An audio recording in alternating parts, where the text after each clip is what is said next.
Welcome to Evolution in Controls. I'm your host, Tim Wilson. Thank you for joining us. Our episode today is a bit of a departure from our normal segment. Our standard practice is to pick some technology or development or even a new product and then dissect and discuss its influence, its impact, who makes it and how do they sell it.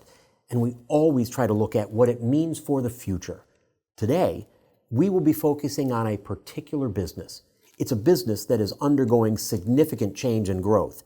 As technology continues to advance and create new products and opportunities, there's no shortage of companies that become involved in this process. It's not uncommon for companies to evolve as they grow. In fact, the growth often necessitates this evolution as companies strive to keep up and meet this new demand. The company that we will be looking at today is in fact undergoing significant change that appears to be driven by its growth. What makes this episode so different today, though, is that we will be talking about our company, the Womack Group. This episode is about the changes they have just announced in the sales organization. Here to walk us through these changes and what drove them and why they are important is Mr. Kevin Kampe, President of Mobile and Industrial South, and Mr. Ben Page, Director of the Industrial Hydraulics Sales Group. Guys, thanks for joining me today. Thanks for having us. Thanks, Tim. Okay, before we start, let's do a little bit of introduction. Kevin, tell us how long have you been with Womack? What do you do? Tell us a little bit about yourself. Sure. I've been with Womack a little over 29 years. Okay. Came right out of Texas A&M University, went to school for industrial distribution, and I've done that the entire time. So a little bit of an oddball. Started in the sales organization and did pretty much everything kind of in and around sales. Started out relocating the chairs and moved your way up. Exactly. So today responsible for revenue for Mobile and Industrial South, and responsible for our systems group and supplier relationships. So happy to be here. Thanks for having us. Oh, I appreciate it. Ben, tell us a little bit about yourself. How long have you been with Womack? I've been with Womack a little over 4 years. Came to Womack from a distributor back east, and took a job as the regional sales manager for the Mountain in 2020, and was promoted to director of industrial hydraulics in November Are of you last from year. out east? Is that where you started out? I'm from Oregon originally. Oh, so okay. Spent time in Oregon, of course, and then North Dakota, Charlotte, North Carolina. North Dakota. Yes. This is warmer than North Dakota. Yes. Is that part of the decision process? It's a part of every decision moving forward. South is warmer. Warmer is better. That's the mantra. You've got it. All right. So you've been doing this a while then as well, but you've been with Womack for about 4 years. Correct. 3 or 4 years. All right. And are you located here in the Farmers Branch area, or you're out in the mountain region, I think? I'm in Utah now, but we're making the move to Texas sometime this year. Okay. All right. Well, before we get started on your new division, Kevin, I think we should spend a little bit of time. Let's just talk about Womack. Tell us a little about the company. How big are we? What areas do we cover? We just heard he's in the mountain region. Tell us a little about the company. Yeah, absolutely. So today, the Womack Group spans about 33 states in North America, a little bit of Canada, 425 employees. We're offering full motion control solutions and products to a customer base, both in mobile and industrial and factory automation throughout those territories. And so Womack Machine Supply itself in the South was founded by Mr. Womack in 1944, and then through acquisitions and integrations, we've grown substantially. And the latest was the Morrell Group up in Michigan, and that put us to kind of where we are today. So the significant growth has been the integration of the two teams and then expanding this industrial group. So before this change that we're here to talk about, how was the sales organization organized? What was the basis of the organization? Was it simply geography? Was it something else? Yeah, so we had the southern area kind of sliced up into 5 different regions.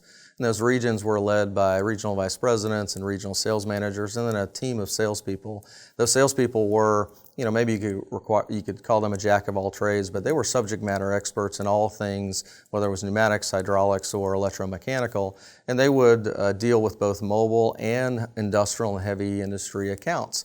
And so It didn't matter. It didn't, as long as that account was in their geographic area? For the most part, really we wanted to put the best representative and the best technical expert in front of the customer. Okay. So back traditionally, it was definitely regional based and definitely what you might call dirt or a geography, and then it kind of expanded to an account base or an account list. But we always kind of try to keep people, obviously efficient in a geographic area, but they would call on both mobile and industrial and everything that was kind of in their general region. Kind of trying to match talent to need, knowledge to requirement. Exactly, and still have a lot of that today. And this new group doesn't specifically change that, but it does morph things a little bit and spends a little more effort on some of the industrial heavy industry business. So the Womack Group has been growing both organically and through acquisition.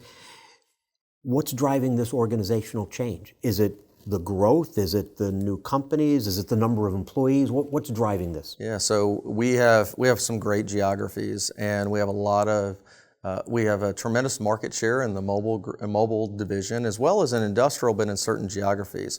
But there's so much more to offer and so many more customers to engage with. We have seen that there is a potential to grow our industrial and user and heavy industry business, and we do it really well in places like the Southeast and the Mountain, and even in some of the North Territories. And so we just have an opportunity to start a new group that is focused specifically on this, and as we say, kind of gets up every day and they eat, sleep, breathe, industrial heavy hydraulics for really around a user base of different markets. Okay. Well, Ben, now it's your turn. Okay, so you've got a new division. It sounds like it's not that we don't have business in those market segments. There's business there. What are they looking for you to do? Grow that end user industrial business. Yeah. You're not concerned about the mobile. That's not part of your charter, your charge. Okay. So from an organization standpoint, what are you starting out with? You've got your wagon and you're pulling your wagon around? Is it just you? Nope, we've got 6 territories that we're going to be filling. Geographic territories? Correct. Okay. 3 in Texas, 1 in the Mountain, 1 in Central States, and then 1 in the Southeast. Okay. All right. Are you fully staffed? I mean, have you hit the ground running, or? We've got 3. 3 of the 6. 3 out of 6. Yes. Are you gonna? We won't tell Kevin, but are you going to take some of the people from Kevin's other group? Is that on tap? You can tell me later. Okay. I know a couple of names. Maybe I'll give you some names. Perfect. Yeah. Okay. Do you got how quickly do you think it'll be before you get your team completely staffed? It's job one right now. Yeah. To find those other 3 people. So optimistically, I'd like to have everybody in their territory, boots on the ground by the end of the year. All right. So another 6 or 7 months to get another 3 people hired. Yes. All right. And you're relocating, right? Because you're in the Salt Lake City area out in the mountain or the west. How long before you get down here? As soon as our house sells, we'll make the move. All right. So what kind of customers are you guys going to be calling on? Are they just, is it all new customers, or do they have some that they're going to be calling on? Yeah, so customer base for the new industrial program will be existing Womack customers who are underserved in the industrial space, and then, of course, new business. Okay. What kind of industries? Don't mention customer names, but what kind of industries? Industries with metals, rubber, plastics. When you say metals, do you mean like forging or foundries or casting or? Yes, all of those. Yeah, yes, all of them. All of those. Okay, all right. Any heavy industrial processes we're interested in working with.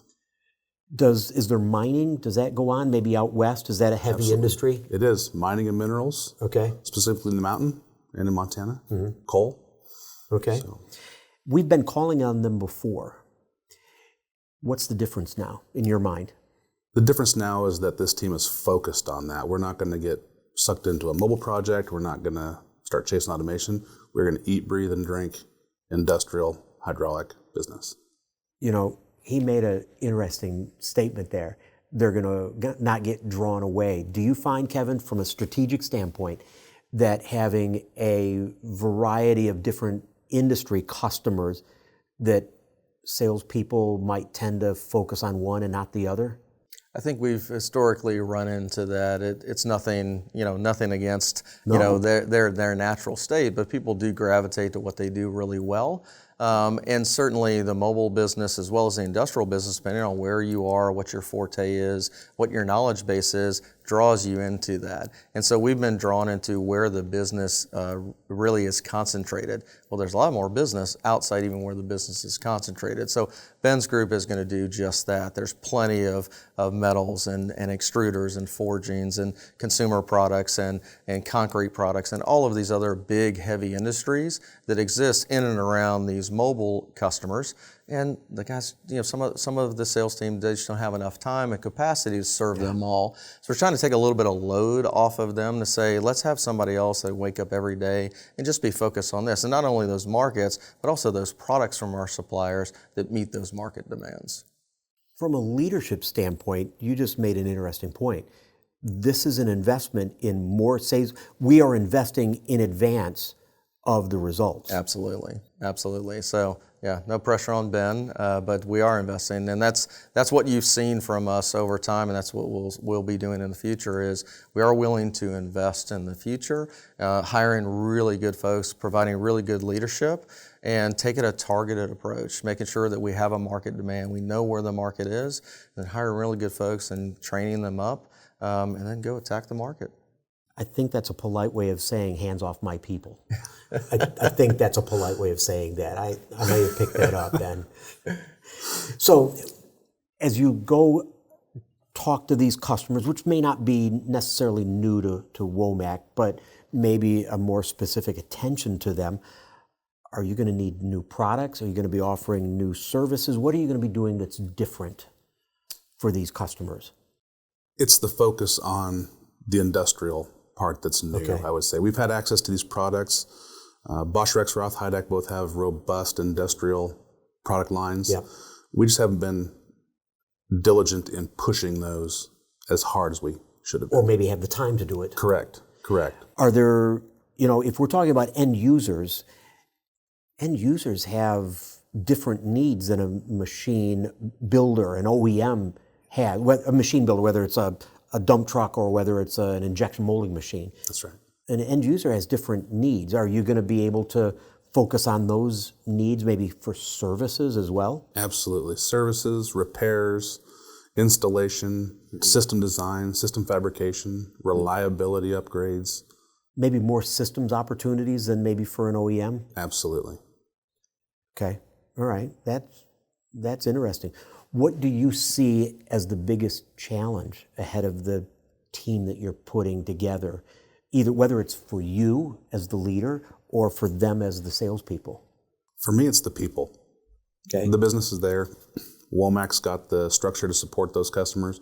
We need the people to go out and serve the customers. So you're saying in your mind, if you get the people, good people. Yes. If you get good people, you're going to get the business. Absolutely. I think he just committed to upping his forecast. That's what I heard. Did you hear that? That's what I heard. Yeah. Just trying to help, Ben. Appreciate it. Just trying to help, yeah. Lots of help. But, Kevin, that's funny, but it does introduce an interesting topic. What do you expect the future to look like? I mean, as one of the leaders of the company, do you feel that this was strategically necessary to do this? And if so, what does that look like down the road? 3 years from now, 5 years from now? Yeah, absolutely. I think that you'll see more of a concentrated effort in a niche sales team that is really focused on the mobile technology and mobile business with electrification and all the e-mobility going on in mobile. We have a lot of capacity there and things that we're offering to the market that open up more and new opportunities. So mobile has their hands full. Industrial in some of our regions is fantastic, and we seek to take the best practices from what we're already doing in the industrial and heavy industry, but expand that to other regions. And so you will see an industrial, really heavy focus from us in the South. And then third, factory automation. And so we will hit all three of those, full motion control solution provider buckets with three kind of individual focused sales forces, and they'll be much larger. So you see a much larger sales force from Womack and trying to get as much customer reach as possible so we can bring that subject matter expertise to as many people as possible. Awesome. Well, what I'd like to suggest is maybe in 3 or 4 years from now, after you get your people, whether you steal them from Kevin's group or you got to hire new ones, maybe we should come back and have this conversation, because I'd like to see what the growth is. Look, I'm curious about what you find as a surprise as you put this new group together and you begin selling in a more focused way than maybe we have in the past. I'd be curious, would you be willing to come back and do it? Of course. All right.